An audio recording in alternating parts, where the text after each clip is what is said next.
തെരഞ്ഞെടുപ്പ് കഴിഞ്ഞതോടെ മുസ്ലിം ലീഗ് UDFന്റെ അവിഭാജ്യ ഘടകമായി മാറി.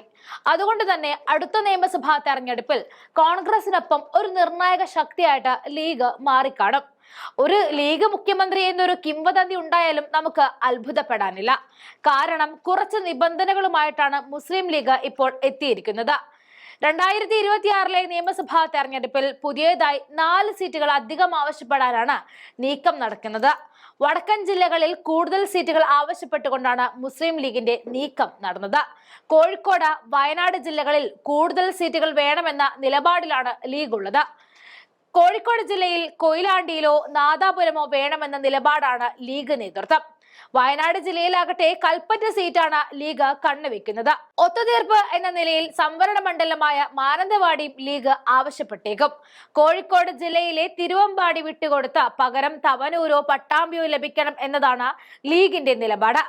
ഇതിനിടെ വടക്കൻ കേരളത്തിന് പുറത്തേക്ക് സ്വാധീനം വളർത്തുക എന്ന ലക്ഷ്യത്തോടെ തെക്കൻ കേരളത്തിലെ ഏതെങ്കിലും ഒരു സീറ്റും ആവശ്യപ്പെട്ടേക്കാം. ഇതിനിടയിൽ ലീഗ് കൂടുതൽ സീറ്റുകൾ ആവശ്യപ്പെടുന്നതിനെ പരോക്ഷമായി ശരിവെക്കുന്ന പ്രതികരണമാണ് മുസ്ലിം ലീഗ് സംസ്ഥാന ജനറൽ സെക്രട്ടറി PMA സലാം നടത്തിയത്. കൂടുതൽ സീറ്റുകളിൽ മത്സരിക്കാൻ എല്ലാ കക്ഷികൾക്കും താല്പര്യമുണ്ടാകുമെന്നാണ് സലാം പറഞ്ഞു വെച്ചത്. എന്നാൽ UDFിലെ ചർച്ചകൾക്ക് ശേഷമേ പറയാനാകൂ എന്നും സീറ്റുകൾ എങ്ങനെ പങ്കുവയ്ക്കണം എന്ന UDFിൽ ചർച്ച ചെയ്ത് തീരുമാനമെടുക്കും എന്നുമായിരുന്നു സലാമിന്റെ പ്രതികരണം. UDFിൽ നിന്നും അനുവദിക്കുന്ന മുഴുവൻ സീറ്റിലും മുസ്ലിം ലീഗ് മത്സരിക്കുമെന്നും UDFിലെ എല്ലാ സ്ഥാനാർത്ഥികളെയും വിജയിപ്പിക്കാൻ ലീഗ് അതിന്റെ എല്ലാ കഴിവും വിനിയോഗിക്കുമെന്നും മുസ്ലിം ലീഗ് ജനറൽ സെക്രട്ടറി കൂട്ടിച്ചേർത്തു. അതിൽ നിലമ്പൂർ തെരഞ്ഞെടുപ്പോടെ നല്ലൊരു മുഖമുണ്ടാക്കിയെടുത്ത PK ഫിറോസിന് ഒരു സീറ്റ് കിട്ടുമെന്ന കാര്യത്തിൽ തർക്കമില്ല. കൂടാതെ അടുത്ത തെരഞ്ഞെടുപ്പിൽ വെച്ചുമാറൽ തന്ത്രം UDF പയറ്റുമെന്നുമുള്ള അറിവും ഉണ്ട്. പട്ടാമ്പി, തിരുവമ്പാടി, കുന്നമംഗലം സീറ്റുകളിൽ ലീഗ് കണ്ണു നട്ടിട്ട് നാളേറെയായി.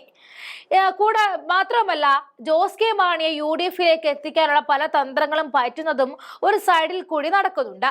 കേരള കോൺഗ്രസിനെ മുന്നിൽ നിൽക്കാൻ വേണ്ടിയിട്ട് ലീഗ് മലബാറിലെ പ്രധാന സീറ്റുകൾ വിട്ടുകൊടുക്കാനും തയ്യാറാണ് താനും. പക്ഷേ കോട്ടയം വിട്ടാൽ രാഷ്ട്രീയ ഗ്രാഫിൽ ഇടിവുണ്ടാകും എന്നതാണ് ജോസ് കെ മാണിയെ അലട്ടുന്ന പ്രധാന പ്രശ്നം.